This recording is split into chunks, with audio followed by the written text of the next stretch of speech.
Good afternoon and welcome to the Addiction Show, Episode 1, Season 1. My name is Miller and I am an addict. For purposes of this show, we'll define an addict as a continuous behavior preventing a person from becoming their authentic self.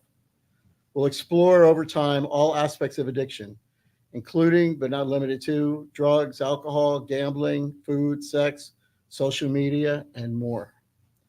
This show is scheduled for every other Friday at 1:30, but that could change. We're broadcasting from the studios of Community News here in beautiful South Miami, courtesy of Michael and Grant Miller. Thank you guys. Now, my day job is selling ads for Community News, which is how I got this gig. I have many mango seasons in recovery from drugs and alcohol, one day at a time, just for today. So I have the credentials to do this broadcast. I've earned my seat here. And I do have a guest today, and we'll get to him in a minute, Joseph. So if you have questions about the show, want to be a guest in the show, or want to sponsor some shows, no free lunches, email me at miller@cnews.net, miller@cnews.net. That's if you want to be a guest, you want to make comments, or you want to sponsor some shows. If you are in active addiction or have a friend or loved one in active addiction and don't know where to turn for help, don't email me. Go to Miami Recovery. Please move closer to the mic. Go to miamirecoveryproject.org, miamirecoveryproject.org. They offer referral services, peer support, support meetings, as well as awareness training for overdose addiction and free Narcan distribution through their association with the Department of Children and Families. So you got a problem, you don't know what to do, miamirecoveryproject.org. We'll repeat that at the end.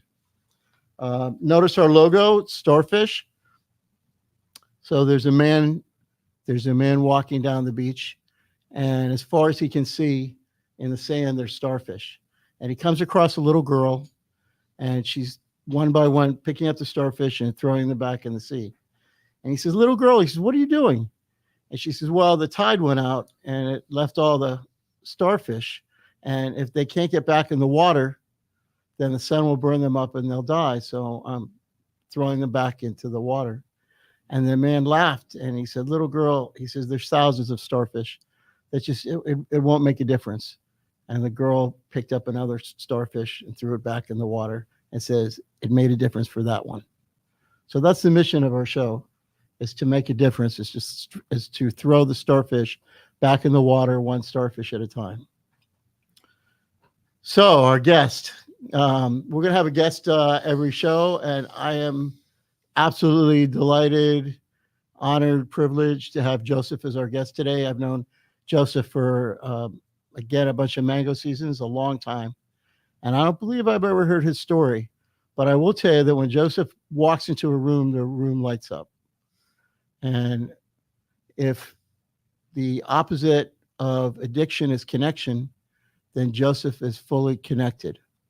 This is a guy that if I need to call him at 2 a.m, I have full faith and confidence that he'll be there, and it's reciprocal.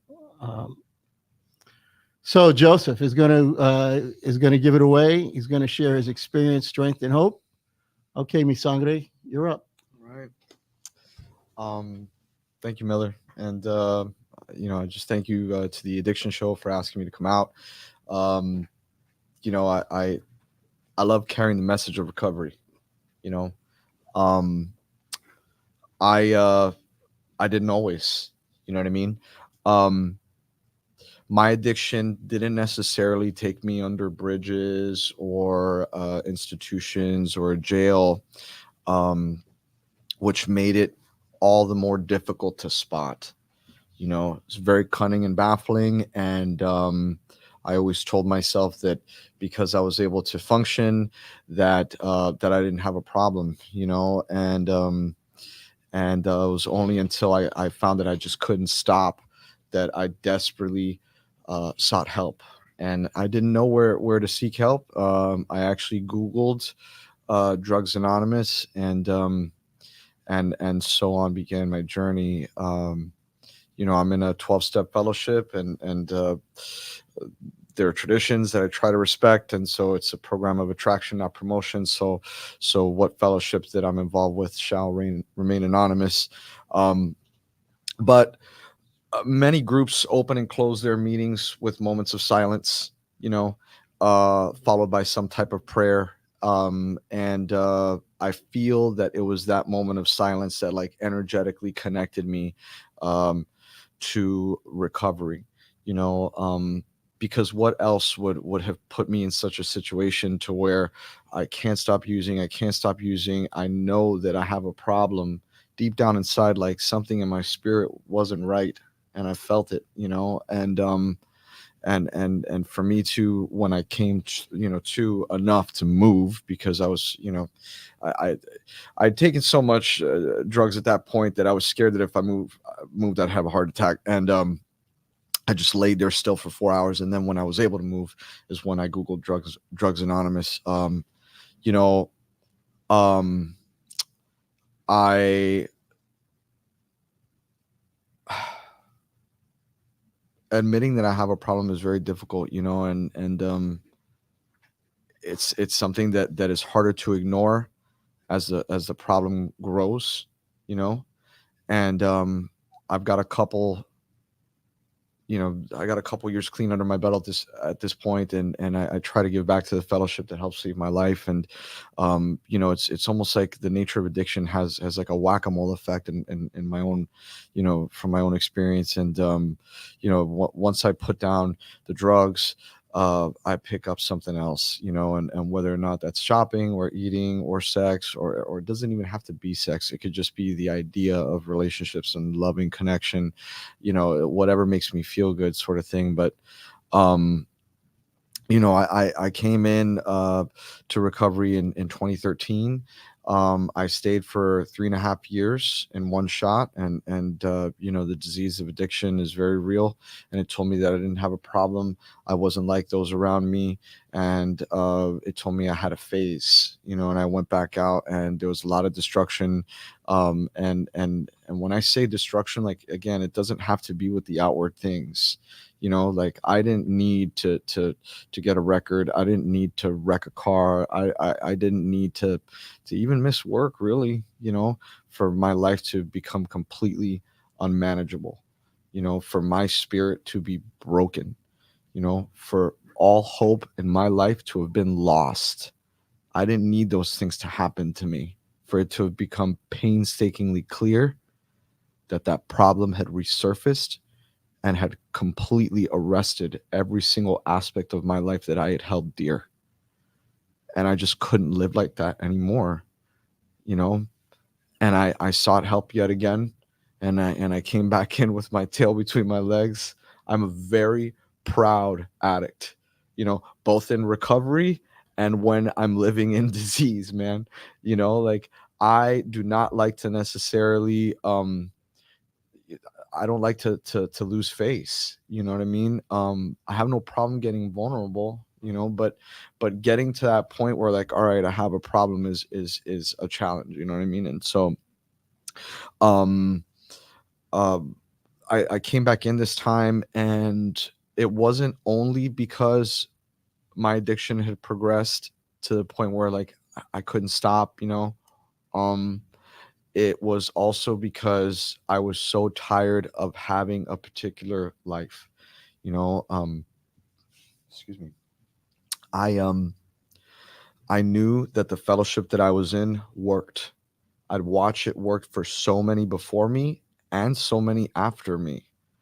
I stayed friends with a lot of the people in recovery on social media, and I watched their lives get better, and I watched them heal, and I watched them, like, graduate, get into loving relationships, start businesses and careers, and grow, while I was stuck on the sidelines, and I got tired of being stuck. So I was like, I need to do something about it. So I rejoined the fellowship.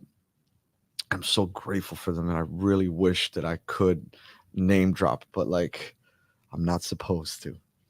Um, but Also, side note, I hate the fact that I am just wearing a tank top right now. I would normally have shown the show a little more respect. I didn't know that it was an actual video.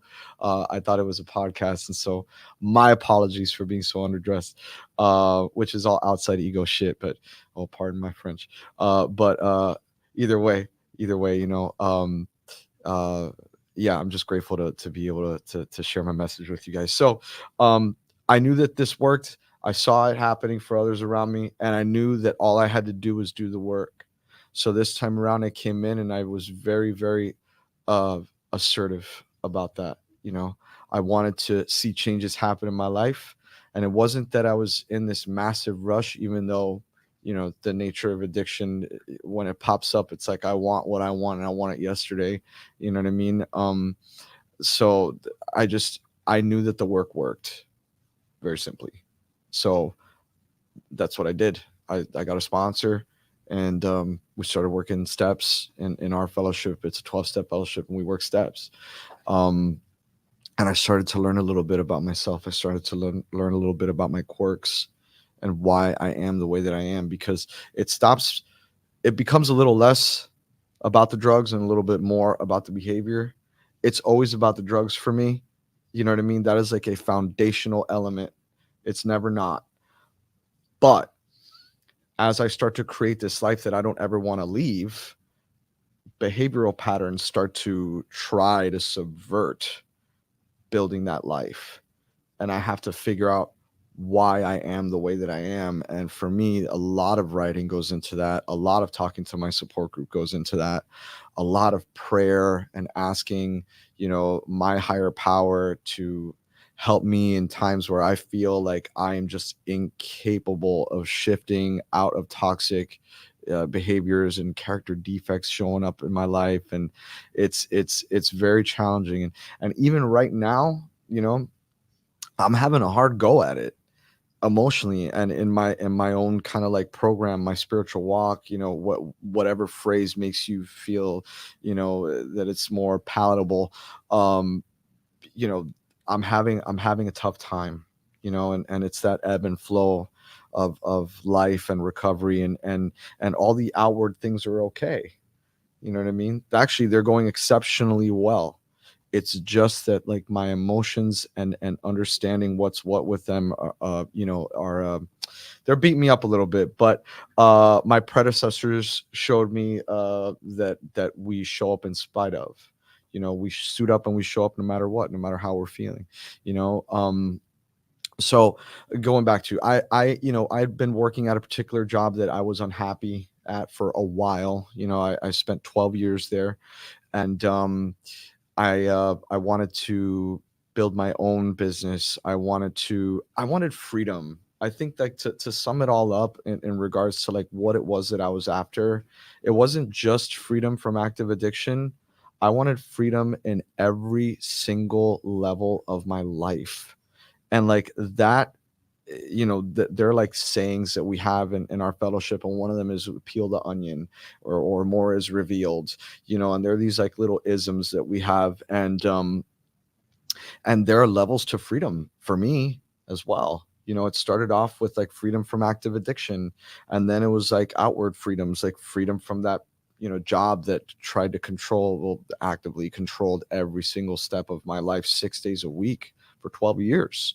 you know um and then it started to become just a freedom from my day to day, and with those around me, I was able to step out into the unknown and open a business. And I had a little bit of a buffer because I was scared to do it in one shot and rip it off like a band-aid. I got like an intermediate job while I was building the business, but it'll be 2 years in June that I opened the business, and July will be 1 year that it's been completely sustaining without secondary income. And we're busy. And it's because I got honest. You know what I mean? Like, you don't have to have an arrest record to have a problem. You don't have to be in an institution to have a problem. And I had to get honest about that. And that was a tough moment of surrender for me. But like, surrender means that I don't have to fight anymore. And although like on the surface, I was calm like a duck on the water, my feet were kicking, you know, and it was all to maintain appearances. And I was miserable, man. I just got so tired of that. So, open the business, freedom, and like the freedoms I have today, man, like I can't even begin to tell you. It's such a blessing. I'll meet with one of my customers, and most of them don't know that I'm in recovery, but I'm not ashamed of who I am. It's only because of recovery that I have these things. So like, how could I, you know, be ashamed of such a beautiful thing? But I'll meet with a customer, and then I'll go skateboarding at like 1 p.m., or I'll take a half day at any point in the week. It's wonderful. Meet up with my friends, just to say hi, grab lunch, grab breakfast, start my day a little later. Like, I have freedom today. And what I'm working through now is freedom from those behaviors, those toxic behaviors that I didn't necessarily realize I even had. I didn't even know, and that's why like journaling, writing, for me, what works is being in a 12-step fellowship and having a sponsor guide me through those steps, and having a relationship with the God of my understanding.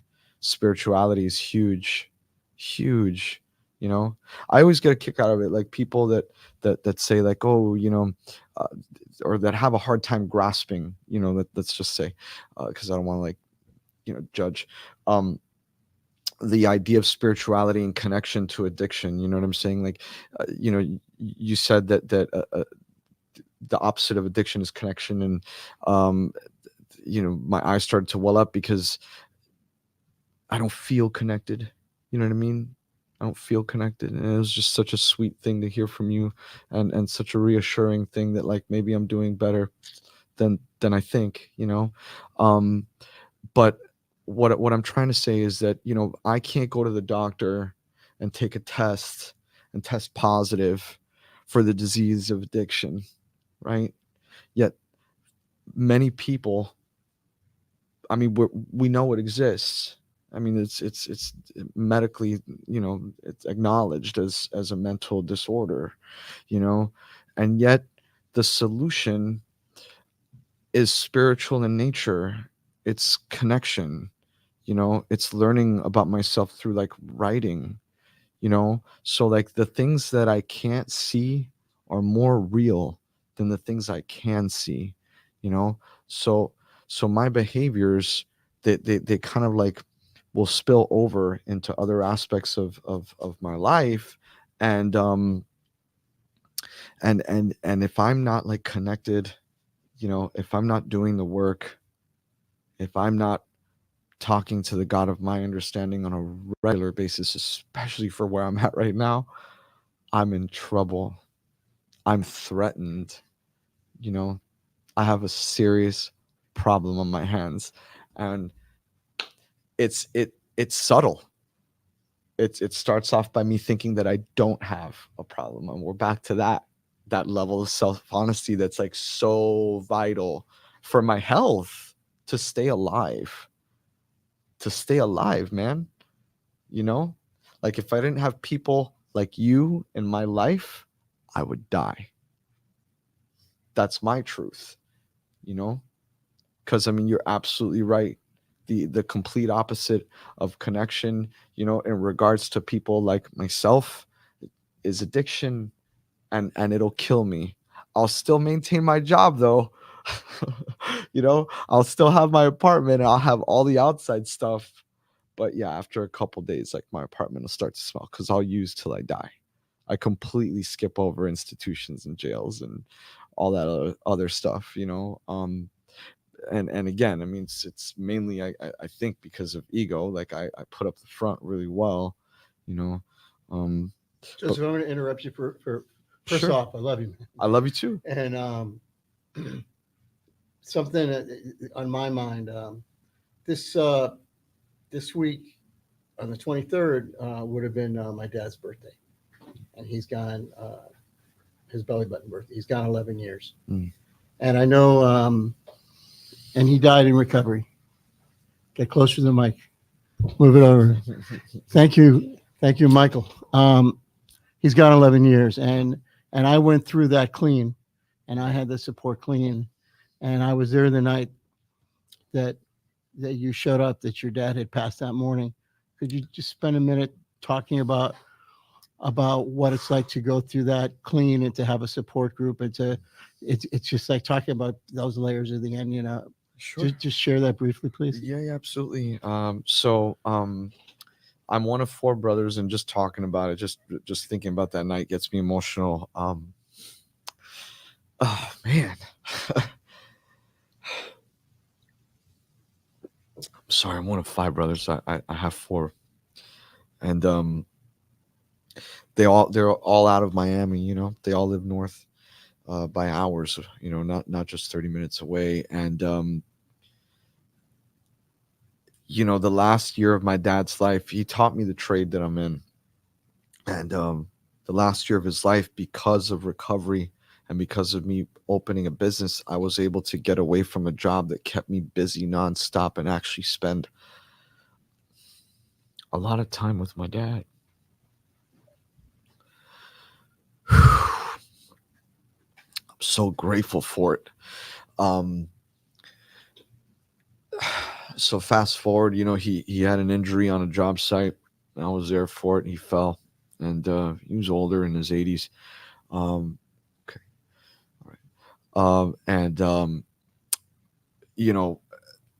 this was in the summer, where the Delta variant had kind of filled hospitals up. The Delta variant of COVID, and they were at code black, which basically means every single hospital bed is filled. So they did the CT scan, the MRIs. They sent them home with some fractured ribs, and my dad was up and at him in a couple of days, cleaning around the house. And then about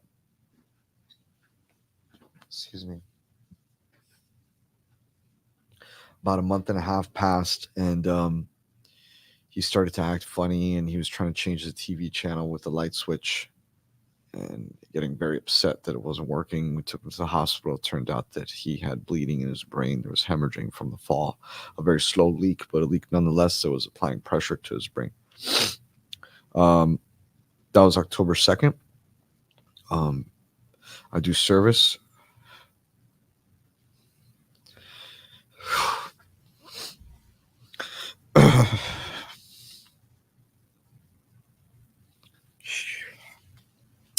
I do service for the fellowship that helped me save my life. And one of the service commitments that I have is I'm on the activities committee with a bunch of beautiful, amazing people, and it helps me stay connected. We're back to that. It helps me stay connected. And as I said, he went in October 2nd, and we were planning for the Halloween dance. So I had to go. I got to go and pick up all the decorations for the dance. And my clean date is October 1st, 2019. So I took my dad in when I picked up my medallion. And normally I pick up a couple because I like to, and I normally pick up 3, and this time I only picked up 2. I picked one the day that I took him to the hospital. And I picked up the second one when he passed. The day that he passed, I went to a meeting, and I had my car full of decorations for the dance. And I thought, we're back to people like you showed me that we suit up and show up in spite of how we feel.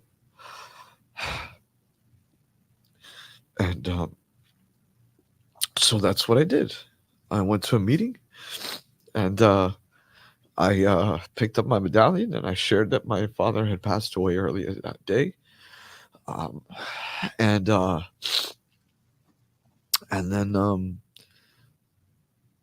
And then I believe after the second meeting, we ended up decorating and spending time together, and I felt a little better, and I got another day clean.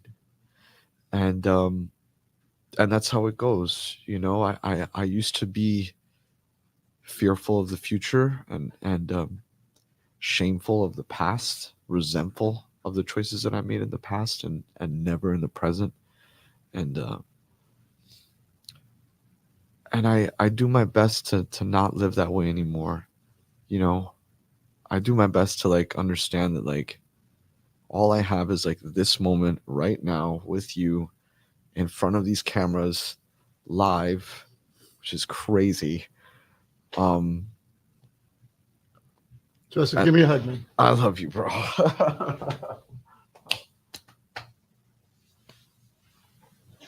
You know, and that's a gift. That's a gift, man. That's a true gift to be able to be here and be present and understand that, like, you know, I don't have to worry about tomorrow because today's all I got. So I treat my life as a just for today scenario. So honored to have you as a guest today. Just another quick reminder. If you want to comment on the show, or you think you'd be a good guest in the show, or you want to sponsor some shows, Miller at cnews.net, Miller at cnews.net. Was this the first episode ever? Ever. That's why you dress like this. I I think you just want to do that so you could come back all dressed up in a tux. yeah, for sure. Be like, look how recovered I Oh, am. my I'm goodness. so well. If you're having a problem in active addiction, or you have a friend or loved one, go to MiamiRecoveryProject.org, MiamiRecoveryProject.org. Just one other thing. My son Josh is in the Air Force in Germany, and I just want to send out a be safe to him and all the first responders, all the troops, all the people in protecting us, keeping us safe. And Josh, thank you for your service. All right, man, that's a wrap.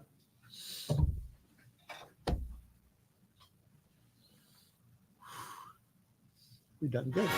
Good.